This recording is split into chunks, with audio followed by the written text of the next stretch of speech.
Bidadari, chapter 273. Lihat pembalasanku. Kan aku punya kamu. Jelas ini jadi tempat favorit kita berdua kan? Aku bicara serius ya. Maksudku, kenapa kamu pilih menjauh dari keluargamu? Kan pasti karena, iyalah, aku mau tinggal sama kakek juga gak mungkin. Karena kakek belum bisa terima kamu waktu itu. Tapi aku tidak maulah tinggal bersama dengan kakeknya. Pertama kali kami bertemu saja, dia mau menyuruhku untuk membuang urin neneknya. Kan itu menjijikkan. Saat Riko membawa Brigita pertama kali itu, saat neneknya sedang sakit. Mereka di rumah sakit dan kakeknya minta tolong untuk membuangkan isi tampungan kateter yang sudah penuh itu ke toilet. Tapi saat itu Brigita terlihat jijik. Dia menyuruh kakek Riko untuk memanggil suster saja daripada menyuruhnya. Sang kakek pun menurut padanya. Dan itulah awal penilaian Adwijaya yang tidak menyukainya. Dia baru mau memanggil suster. Tapi tak lama Riko sudah datang lagi dan membawakan obat yang harus tebus di apotek. Karena itulah kakek tak jadi memanggil perawat dan menyuruh Riko untuk melakukan apa yang tadi diminta tolong kepada Brigita, dan cucunya itu langsung melakukan tanpa menolak. Dan bodohnya dia, harusnya dia melakukan sama seperti yang aku lakukan. Apa susahnya minta tolong pada perawat? Itu kan menjijikan.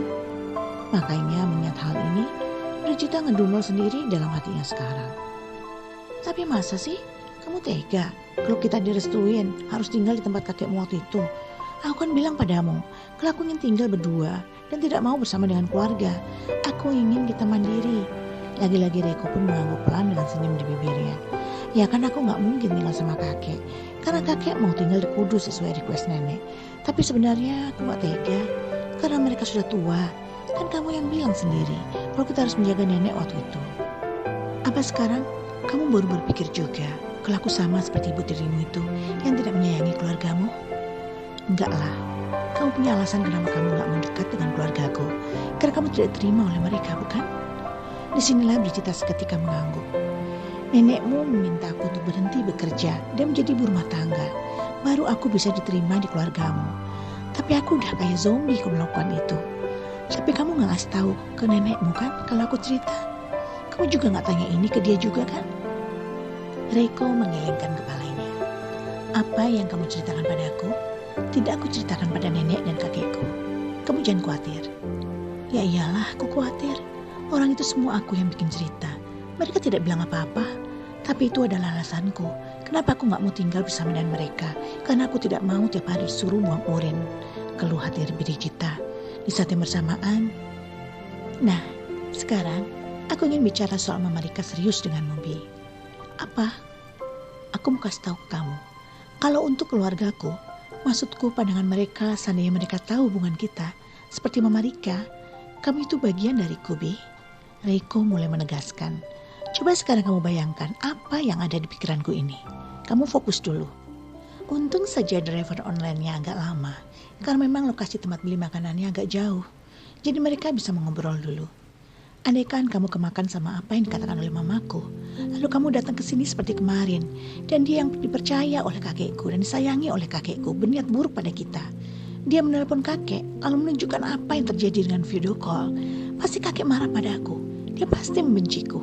Dia akan buangku dari penerima ahli warisnya dan membuat bisnis kita berantakan. Bagaimana dengan nasib kita, Bi? Brigita diam, tapi dia sudah bisa bayangkan apa yang dikatakan Riko. Siapa yang untung andaikan kakekku membuangku dan tidak lagi mau mengakui aku sebagai cucunya? Siapa yang diuntungkan, Bi? Ada senyum tipis di bibir Riko saat dia memberikan penekanan pada kalimat yang terakhir tadi. Ini membuat Brigita ngeri. Dia tentu tidak mau terjadi sesuatu dengan dana yang dimilikinya dan modal itu sangat penting untuknya sekarang. Maafkan aku sayang. Aku benar-benar gak kepikiran sampai ke sana. Soalnya aku benar-benar cemburu waktu mamamu bilang kamu menggendongnya. Bahkan kamu gak mau nyuruh dia buat ngebersihin rumah ini karena kamu gak tega sama dia. Bukan gak tega, tapi aku cuma malas aja kalau kerjaannya gak bersih. Buktinya kata mama, dia cuma disuruh untuk membersihkan lantai aja, dia bisa membuat gelas pecah dan terkena ke kaki Rukma. Gimana kalau aku menyuruhnya untuk bersih-bersih semua? Kamu aja gak tahu apa aja yang sudah pecah di sini. Riko melah diri. Iya ya, jadi dia sudah memecahkan banyak barang. Riko mengangguk. Gini, Bi, Riko tak ingin membahas yang satu ini dan dia minta Brigita untuk fokus pada pernyataannya. Mama Rika, dia itu memang mamaku, tapi dia mama tiriku. Aku tak tahu apa niatan dia di belakangku. Dia selalu saja melakukan sesuatu seakan menginginkan aku tidak lagi mengurus harta keluarga di Wijaya yang memang sebenarnya tidak mau aku urus. Aku juga mau kok melepaskan itu semua, asal aku bisa hidup tenang denganmu. Iya, tapi kalau kamu tidak punya uang, siapa juga yang mau denganmu? Dan ada selentingan seperti ini saat Brigita mendengar ucapan Reiko barusan. Tapi, apa Mama Rika dan anaknya bisa mengurusnya? Semua ini adalah kerja keras dari papaku, warisan dari kakekku, dan warisan dari buyutku. Kalau itu semua rusak di tangan adikku yang tidak tahu apa-apa, cara mengurus bisnis, bagaimana? Aku juga berpikir panjang ke sana. Aku bukan gila harta, dan aku juga tahu kamu bukan orang yang kemaruk harta, dan kamu tidak menginginkan harta keluargaku sama sekali. Tapi siapa yang menjaga dan melestarikan nama keluargaku, kalau bukan aku sendiri? Aku keturunan Adi Wijaya. Iya ya, dia berpikir begitu tentang aku. Tapi siapa sih orang yang menolak hidup glamor? Gak ada. Gumam di hati Brigita yang bibirnya kini tersenyum. Baiklah sayang, dan aku rasa dari semua yang kamu ceritakan ini padaku, aku tidak perlu lagi mencurigaimu, bukan?